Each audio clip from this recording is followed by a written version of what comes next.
অবন্ধ মুসলমান, ওই জাহান্নামের শাস্তি, ওই জাহান্নামের আযাব আমার আল্লাহ পাক রব্বুল আমিন বলেন, আমি যদি পৃথিবীর জমিনের কোন মানুষকে একবার তাদের সামনে ওপেন করে দেই, তাদের সামনে দেখাই জাহান্নামের মধ্যে কি আযাব হয়, কি শাস্তি হয়, ওই মানুষটা কোনোদিনও খারাপ কাজের দিকে দেখতে হবে না। ইয়া আইয়ুহাল্লাযীনা আমানু তাকুল্লাহা হাক্কা তুকাতিহি ওয়া লা তামুতুন্না ইল্লা ওয়া আনতুম মুসলিমুন। আল্লাহু আকবার। পৃথিবীর জমিনের মানুষ, সকল মানুষদের উদ্দেশ্যে লক্ষ্য করে রাখতে বলেন, তোমরা প্রকৃতপক্ষে ঈমানদার না হয়ে মৃত্যুগ্রহণ করো না। কেননা যদি কেউ বেঈমান হয়ে মৃত্যুগ্রহণ করে তার ঠিকানা হবে জাহান্নাম। ওই জাহান্নামের আযাব, জাহান্নামের শাস্তি আমি আপনি ভোগ করতে পারবো না বাজান।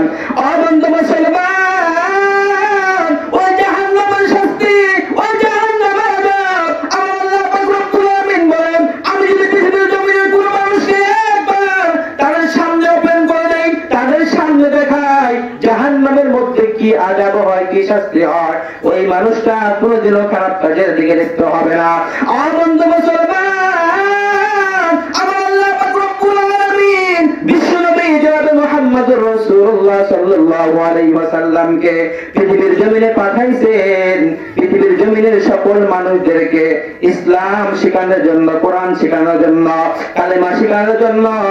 আমার আপনার নবী বিশ্বনবী জনাব মুহাম্মদুর রাসূলুল্লাহ সাল্লাল্লাহু আলাইহি ওয়াসাল্লাম উম্মতের জন্য কতটা জরুরি ছিলেন রে বাজান। তিনি তার মুখের দ্বারা, তার মুখের বরকতি দ্বারা অনেক সাহাবীর হাতকে, কাটা হাতকে জোড়া লাগাইয়েছেন, অনেক সাহাবীকে সাপে দংশন করেছেন।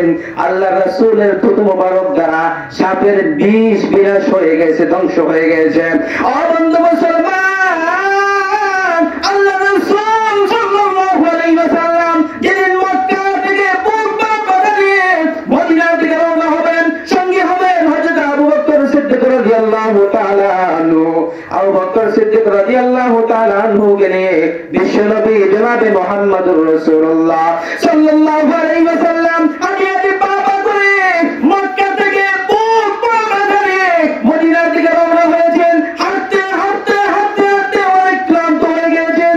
এটি করবে আমার আপনার নবী বিশ্বনবী জনাবে মুহাম্মদুর রাসূলুল্লাহ সাল্লাল্লাহু আলাইহি ওয়াসাল্লাম আবু বকরকে ডাক দিয়ে বলেন, আবু বকর, অনেকটা রাস্তা হাঁটতে হাঁটতে অনেক ক্লান্ত হয়ে গেছি আবু বকর, একটু বিশ্রামের প্রয়োজন, আমরা একটু এক জায়গায় বসে বিশ্রাম নিব আবু বকর, চলো যাই আমরা বিশ্রাম নেই। আবু বকর সিদ্দিক রাদিয়াল্লাহু তাআলা আনহু ডাক দিয়ে বললেন, ইয়া রাসূলুল্লাহ, ইয়া হাবিবাল্লাহ, হুজুর গো, আমাদের সামনে দেখা যায় একটা গুহা, ওই গুহার কাছে গিয়ে আমি আপনি একটু বিশ্রাম নিব। সঙ্গে সঙ্গে আমার আপনার নবী বিশ্বনবী জনাবে মুহাম্মদুর রাসূলুল্লাহ সাল্লাল্লাহু আলাইহি ওয়াসাল্লাম এবং আবু বকর ওই গুহার সামনে চলে গেল। আমার আপনার নবী গুহার মধ্যে ঢুকবে, এমন অবস্থায় আল্লাহ পাক রব্বুল আলামিনের দোস্ত জনাবে মুহাম্মদুর রাসূলুল্লাহ সাল্লাল্লাহু আলাইহি ওয়াসাল্লামের সাহাবী আবু বকর সিদ্দিক রাদিয়াল্লাহু তাআলা আনহু ডাকতে বলল, হে বিশ্বনবী, ইয়া রাসূলুল্লাহ, ইয়া হাবিবাল্লাহ, ওই গুহার মধ্যে আপনি আগে প্রবেশ করবেন না, কেননা ওই গুহার মধ্যে সাপ বিচ্ছুর ভয় থাকতে পারে। আমি আগে গুহার মধ্যে ঢুকে গুহাটা পরিষ্কার পরিচ্ছন্নতা করাবো। সঙ্গে সঙ্গে বিশ্বনবী জনাব মুহাম্মদুর রাসূলুল্লাহ সাল্লাল্লাহু আলাইহি ওয়াসাল্লামকে উপরে রাখিয়া আবু বকর সিদ্দিক রাদিয়াল্লাহু তাআলা গুহার মধ্যে প্রবেশ করল। গুহার মধ্যে থেকে সমস্ত ময়লা আবর্জনা পরিষ্কার করিয়া আল্লাহ রাসূল সাল্লাল্লাহু আলাইহি ওয়াসাল্লামকে ডাক দিল, ইয়া রাসূলুল্লাহ, ইয়া হাবিবাল্লাহ, হুজুর গো, এইবার আপনি গুহার মধ্যে প্রবেশ করুন।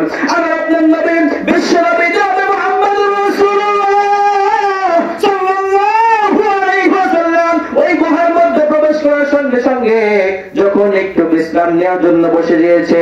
ও বাজার একটু গভীর মনোযোগ সহকারে শুনুন। এইবার আবু বকর সিদ্দিক রাদিয়াল্লাহু তাআলা আনহুকে বিশ্বনবী ডাকতে বলে, আবু বকর, অনেকটা রাস্তা হাঁটতে হাঁটতে ক্লান্ত হয়ে গেছে আবু বকর, আমার একটু বিশ্রামের প্রয়োজন। তোমার থোড়ার কাছে আমার মাথাটা রেখে একটু বিশ্রাম নিব, নিদ্রায় চলে যাব। সঙ্গে সঙ্গে আবু বকর সিদ্দিক রাদিয়াল্লাহু তাআলা আনহু তার থোড়াটা সুন্দর করে রাসূলের জন্য পেরে দিলেন। এইবার আমার আপনার নবী ওই থোড়ার কাছে মাথা রেখে ঘুমাচ্ছেন। এটি করবে আমার আপনার নবী যখন নিদ্রায় চলে গিয়েছিলেন, এমন অবস্থায় আবু বকর সিদ্দিক রাদিয়াল্লাহু তাআলা আনহু দেখতে পাইল ওই গুহার মধ্যে একটা ছিদ্র দেখা যায়, ওই ছিদ্র দিয়ে একটা সাপ বের হতে চাইতেছে। এবার আবু বকর চিন্তায় পড়ে গেল, ওই সাপটা যদি ওই গুহার ভিতর থেকে ওই ছিদ্র দিয়ে বের হয়, তাহলে বিশ্বনবীকে যদি আক্রমণ করেন, বিশ্বনবীকে যদি কামড় মারেন, বিশ্বনবীকে যদি দংশন করেন, তাহলে আল্লাহ রাসূল কষ্ট পেয়ে যাবে। না না, এটা হতে দেওয়া যাবে না। এইবার আবু বকর সিদ্দিক রাদিয়াল্লাহু তাআলা তিনি চিন্তা করতে লাগলো, এখন যদি আমি উঠে দাঁড়াই তাহলে আল্লাহ রাসূলের ঘুমটা পেয়ে যাবে, আল্লাহ রাসূলের সাথে বেয়াদবি হয়ে যাবে। না, এটাও করা যাবে না। তার পরনে যে জামা ছিল ওই জামাটা আবু বকর খুলিয়া দুই টুকরো করিয়া এক টুকরো ওই গর্তে, যে গর্ত দিয়ে সাপ বের হইতে চাইতেছে, ওই গর্তের মধ্যে ওই জামাটা ঢুকিয়ে দিল। অবন্ধ মুসলমান, ওই সাপটা গর্ত দিয়ে বের হতে পারল না, ওই সাপটা আবার গর্ত দিয়ে বের হয়ে যাইতেছেন। এইবার আবু বকর সিদ্দিক রাদিয়াল্লাহু তাআলা আর অর্ধেকটা জামা যে ছিল ওই অর্ধেকটা জামা ওই গর্তের মধ্যে ঢুকিয়ে দিল। এইবার ওই গর্তের মধ্যে জামা প্রবেশ করানোর পর ওই সাপটা ওই গর্ত দিয়ে বের হতে পারলো না। এইবার সাপটা আর এক গর্ত দিয়ে বের হওয়ার জন্য চেষ্টা করতেছে। এইবার আবু বকর সিদ্দিক রাদিয়াল্লাহু তাআলা তিনি চিন্তায় পড়ে গেল, এই সাপটাকে ফিরাবো এখন আমি কি করে। এইবার তার হাত দ্বারা ওই গর্তের মধ্যে চাপা দিয়ে ধরল, ওই সাপটা ওই গর্ত দিয়ে বের হতে পারলো না। আবার ওই সাপটা আর এক গর্ত দিয়ে বের হতে যাইতেছে। এমন অবস্থায় আবু বকর সিদ্দিক রাদিয়াল্লাহু তাআলা আনহু তার বাম হাতটা ওই গর্তের মধ্যে ঢুকিয়ে দিল। গর্তের মধ্যে চাপা দেওয়ার সঙ্গে সঙ্গে ওই সাপটা রাগ হয়ে আবু বকর সিদ্দিক রাদিয়াল্লাহু তাআলা আনহুকে দংশন করলো। কামড় মারার সঙ্গে সঙ্গে আবু বকর সিদ্দিক রাদিয়াল্লাহু তাআলা আনহু বেশি কাতরাচ্ছেন। সাপটা চলে গিয়েছেন। আবু বকর সিদ্দিক রাদিয়াল্লাহু তাআলা একটু শব্দ করতেছে, বিশ্বনবী নিদ্রায় চলে গিয়েছেন, যদি একটু শব্দ করি ওই শব্দের কারণে আল্লাহ রাসূলের ঘুম ভেঙে যেতে পারে, যার জন্য একটু শব্দ করলেন না। এইবার বন্ধু আবু বকর সিদ্দিক রাদিয়াল্লাহু তাআলা আনহুর চেহারাটা কালো হয়ে গেছে, চক্ষু দুইটা নীল হয়ে গেছে, মুখ দিয়ে লালা বের হচ্ছে। বিশ্বনবী জনাব মুহাম্মদুর রাসূলুল্লাহ সাল্লাল্লাহু আলাইহি ওয়াসাল্লাম ঘুম থেকে জাগ্রত হন। জাগ্রত হওয়ার পর যখন আমার আপনার নবী আবু বকরের দিকে তাকাইলো, তাকানোর সঙ্গে সঙ্গে দেখে আবু বকরের মুখটা কালো হয়ে গেছে, চেহারাটা কালো হয়ে গেছে, দুইটা চক্ষু নীল হয়ে গেছে, মুখ দিয়ে লালা বের হচ্ছে। এবার আমার আপনার নবী ডাক দিয়ে বলে, আবু বকর, তোমার কি হয়েছে? তোমার মুখ দিয়ে লালা বের হচ্ছে কেন? তোমাকে কি সাপে দংশন করেছে? আবু বকর সিদ্দিক রাদিয়াল্লাহু তাআলা আনহু ডাক দিয়ে বলল, ইয়া রাসূলুল্লাহ, ইয়া হাবিবাল্লাহ, আপনি যখন আমার তোমার কাছে মাথা রেখে ঘুমাইতেছিলেন, ইতিপূর্বে একটা সাপ একটা গর্ত দিয়ে বের হতে চাইছিল। ওই সাপটাকে ঠেকানোর জন্য আমার শরীরের মধ্যে থেকে একটা জামা ছিঁড়ে দুই টুকরো করে ওই গর্তের মধ্যে আমি দিয়ে দিলাম। সাপটা বের হতে পারলো না, আর এক গর্ত দিয়ে বের হওয়ার জন্য চেষ্টা করলো।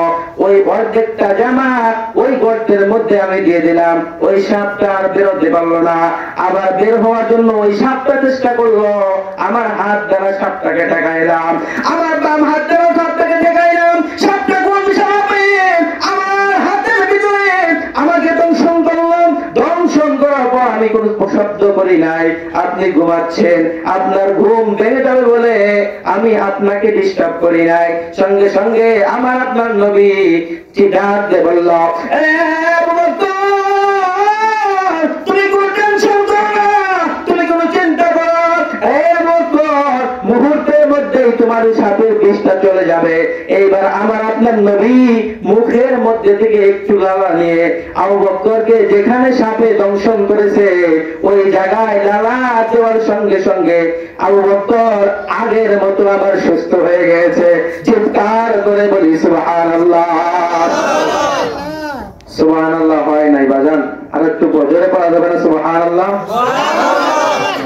হাদিসের মধ্যে আছে যে ব্যক্তি একবার সুবহানাল্লাহ পড়বে আসমান এবং জমিনের মাঝখানে যতগুলি ফাঁকা জায়গা থাকবে আল্লাহ পাক রব্বুল আলামিন ওই বান্দা সুবহানাল্লাহ পড়ার কারণে ওই বান্দার আমলনামায় আল্লাহ পাক রব্বুল আলামিন সওয়াব দিয়ে ওই আসমান এবং জমিনের মাঝখানে যত ফাঁকা জায়গা আছে সব ফাঁকা জায়গা নেকি দিয়ে পূরণ করে দেয়। সুবহানাল্লাহ।